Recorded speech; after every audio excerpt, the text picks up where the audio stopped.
माता पिता को, देखिए माता पिता को जो दवाई दी गई, उत्तर तो सुन लो। उसके अंदर मेन कारण अध्यक्ष महोदय कि माता पिता को जो खांसी की दवाई दी गई, उन्होंने वही डोज जो है अपने छोटे 2 साल के बच्चे को दी। उसके अंदर कोडीन और कई अलग अलग टाइप के केमिकल्स होते हैं। अब ओवरडोज की वजह से उनकी डेथ हुई और 2 बच्चे ऐसे थे जो कोमॉर्बिड थे। हमने ये दवाइयाँ कई साल से चल रही है, आपके सरकार के कार्यकाल से, आपके कई कार्यकाल से चल रही है दवाइयाँ, और आप लोगों ने कभी डिसकंटिन्यू नहीं की।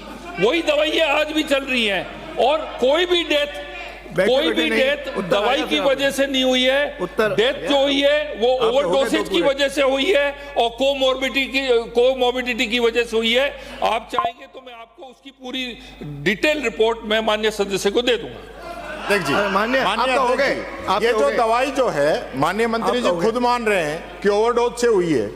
माननीय मंत्री जी, ये जो इंडस्ट्री है ये कई जगह ब्लैकलिस्ट हो चुकी है और जो गड़बड़ी है इसके प्रॉपर है, जो बैच जो आया है वो बैच जो मध्य प्रदेश भी गया है, यहाँ भी गया है, उसके अंदर ये सारी गड़बड़ी हुई है।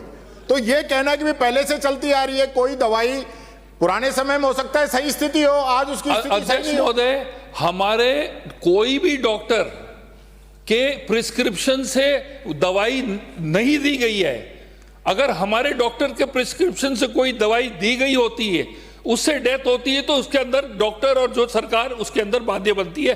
कोई भी ऑफ द शेल्फ जाके दवाई ले ले और अपने छोटे 2 साल मासूम बच्चे को अपना डोज जाके दे दे और ऑफ द शेल्फ जाके ले ले बिना हमारे डॉक्टर के, बिना हमारे हॉस्पिटल के प्रिस्क्रिप्शन से, उसमें सरकार और हमारे डॉक्टर दोषी नहीं है। अगला प्रश्न।